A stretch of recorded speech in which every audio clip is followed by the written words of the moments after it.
Hey, hey guys, it's Warwick here from Beware Online, and I'm just here to chat about the wonders of beeswax. And so this is just a prelude, basically, or a preview to a talk I'm doing on a webinar coming on Wednesday, the 14th of April. Click on the link below if you want to get in on that action. Okay, it's a free webinar. You just need to sign up on Zoom or register with Zoom and get access.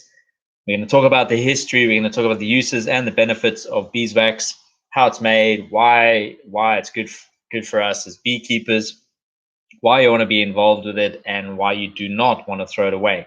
So here's one of the things that I do with beeswax. As you can check, as you see this now, this is one of our huge. Put it into perspective. It's a massive beeswax candle. Okay, and so we sell this monster online and in our shop, and it's beautiful as a piece of decoration, but it also makes a fantastic flame.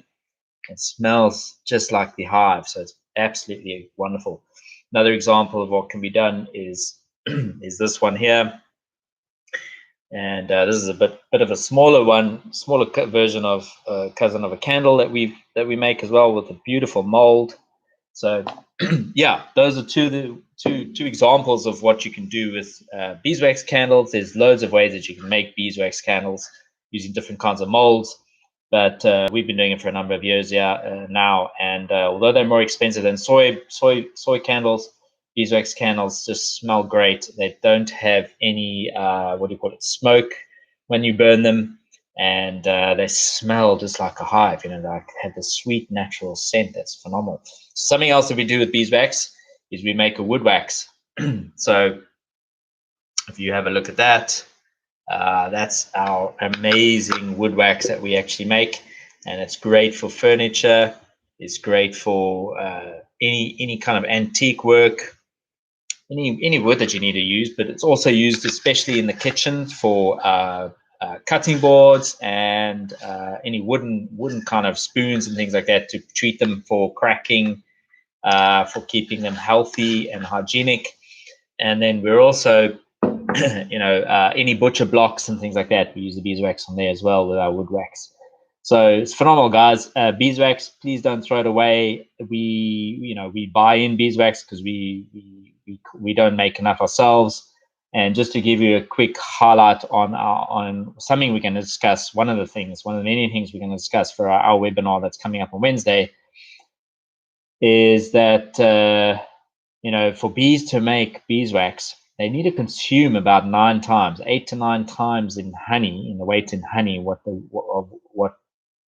beeswax they'll end up making. So how does this translate? Well, give or take, roughly, using Langstroth hives, we don't normally take our beeswax when we are harvesting the honey.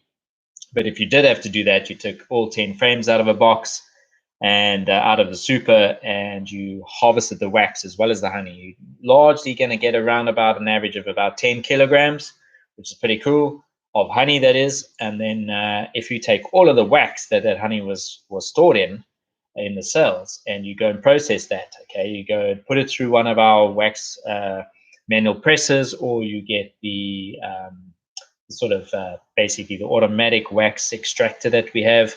We just put all the comb, crush it up, put it in the machine, and a turnstile pops out the other side. You've got any honey below it, and then the wax pops out on the other side. If you're using any one of those machines, the amount of wax that you're going to get when you're finished is roughly going to be about 900 grams. So it's about a 9.9 to 10 ratio.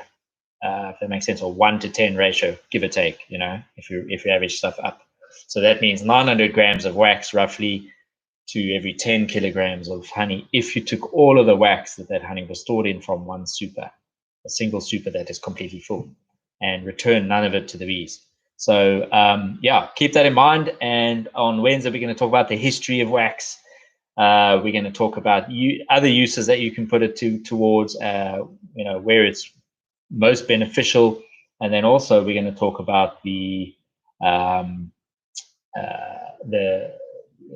history of it, and recipes, and the model of business behind beeswax. So join us next Wednesday. and we'll see you then. Okay, guys, have a great weekend. This is Warwick from Beware Online, and look forward to seeing you subscribe and also join us on the Zoom webinar on Wednesday, right?